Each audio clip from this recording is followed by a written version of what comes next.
Hello everyone. In this video, I'm going to attempt to make Paul Walker's R34 Skyline from Fast and Furious 4. I say attempt because I have no idea if this can be done, but I'm using the Dark Horse Mustang for pieces because that's the color we want for Brian's Skyline. Not all of the pieces are going to come from these two sets. I'm going to use pieces laying around in my room. All hands on deck. I'm going to steal pieces from other sets to get what I need. However, even so, there's just some pieces that are hard to find in earth blue, as it's not the most common color. Like, for example, this piece, to make up that tail light, it's a minifigure piece that goes around the neck to attach things to the minifigure's back, but I'm not finding it in earth blue. Also, headlight bricks are hard to find in earth blue. So what I'm doing with the taillights is just kind of doing a black background and seeing if that'll work. The fender pieces between the Dark Horse Mustang and the Skyline are different. I prefer this piece anyway because the studs sit up really high above the fender with the Skyline. So this allows you the option to tile things over and not have a studded surface. Or else if you use this, you've got to build up a bit higher. But I'm going to change up the front hood because I'm not going to have striping and it's going to make it a little bit different. One of those differences is that I'm going to leave out the NOS bottles and have a passenger seat because I think that's the way it is in the fourth movie. Correct me if I'm wrong. Now it's weird, I keep on going back to this set and robbing pieces from it.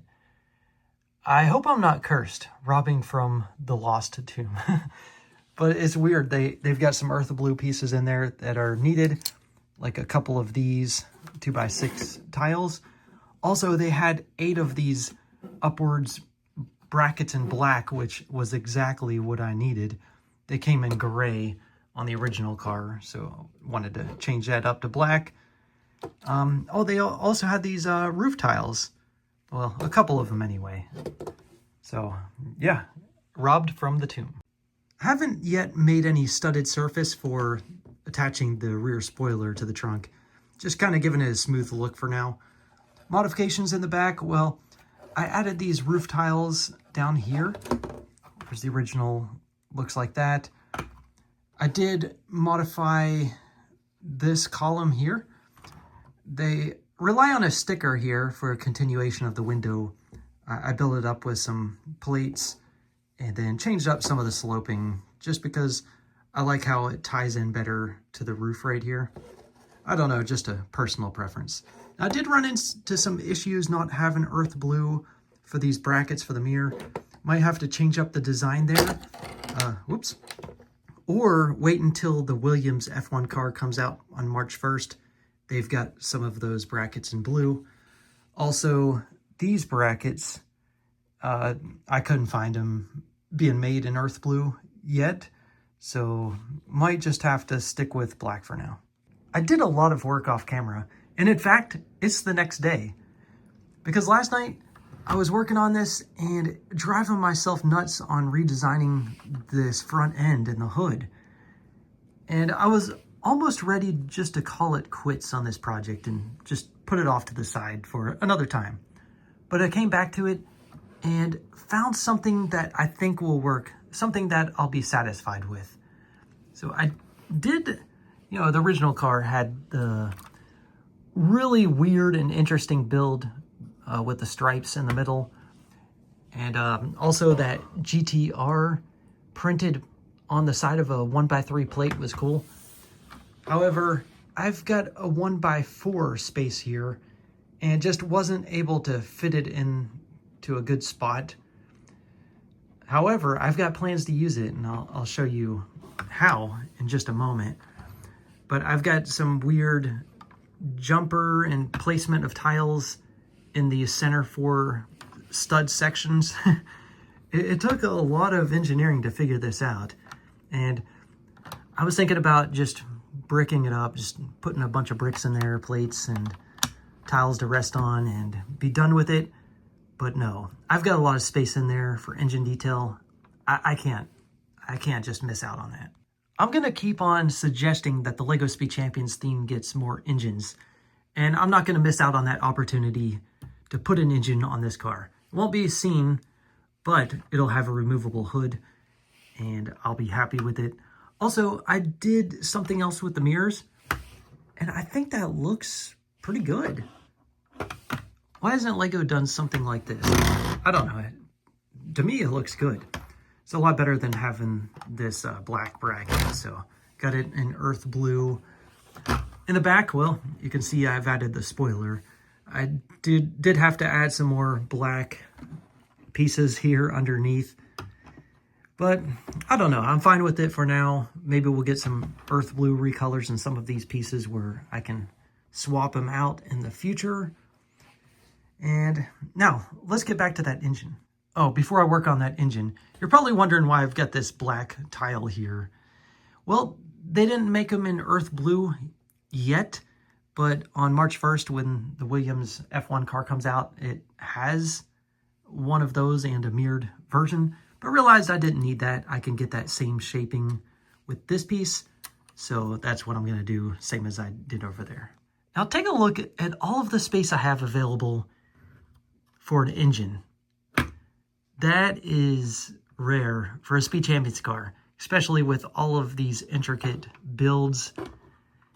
And everything's structurally sound, by the way. This is actually more stable than the front end of the Dark Horse Mustang. I've got 3 studs wide this way, 4 studs length this way, and about a brick height to work with before I just put this engine cover on, and it'll rest on the details of that engine. What am I putting in? These guys. Oh, by the way, I put a suggestion of a radiator fan cover up here in the front. I think that looks good. All right, I'm gonna add the battery first. This air intake. Let me see if I can focus my camera better. There we go. Attach it to this upward or downward facing bracket, whichever one that is. There we go. And now the engine with the engine cover. You don't really see the engine itself, but rather this cover. So I was really upset about not getting that GTR printed plate up front. Well, at least I've got it in the engine bay. Let's put the hood on. There we go. Good to go. There's a bit of a flaw when the hood is resting in place. It doesn't really stay in place. So let me get that fixed. There we go. Things stay in place a lot better now. What I did was add a tile down here, not only to act as an engine mount for holding the engine into place, but also for the hood to rest into place. Just for the fun of it and to give this car an aggressive look, I tiled up underneath the front end splitter and on the sides, just giving it very little ground clearance while still being able to drive around. I'm not 100% satisfied with these mods, but when comparing it to actually designed Speed Champion sets, of course I copied a lot of their design. This is just as sturdy of a build as others, maybe even more sturdy. It's got a smoother look to it. So yeah, I'm pretty satisfied with it, especially with the engine detail here. I like having that. I'm probably 95% satisfied. Really worked hard to change things up and make things as best as I could. If I get some recolors like in these brackets, these minifigured neck pieces, snot bricks and such in earth blue, well, that number is going to be very close to 100%. Now let's make this car even better by having a proper driver. Here we go. Done. No, I'm just kidding. We've got to make Paul Walker look like he was in the scenes from Fast and Furious 4, which is this black shirt, some blue jeans, and short sleeves. So not just these black arms, but we got to find some proper short sleeves. When searching up which minifigure has dual molded arms, both black and flesh colored, well, these are the 2 options I got. Ethan Hunt, I think this is my only one of him, so I'm not going to take him apart. However, this Batman, well, I've got multiple copies. He was part of a CMF series from the Batman movie. Now, all I've got to do is remove the Bat logos on his shirt. So I watched this YouTube video on how to remove those Bat logos from his arm using an eraser on a pencil. That's wild. Let's see if that works. I'm going to do that here. And if it does, that's going to be funny because this CMF is in the same series as this villain with an eraser head. Coincidence. Okay, here we go.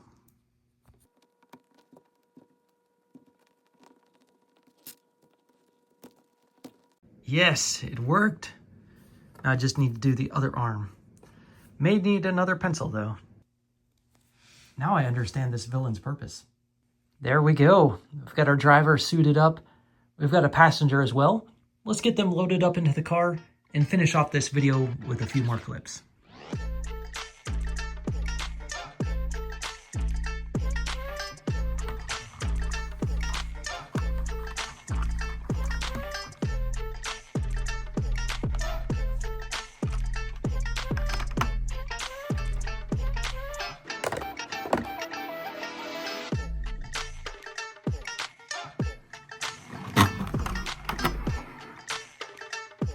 Hope you enjoyed this video.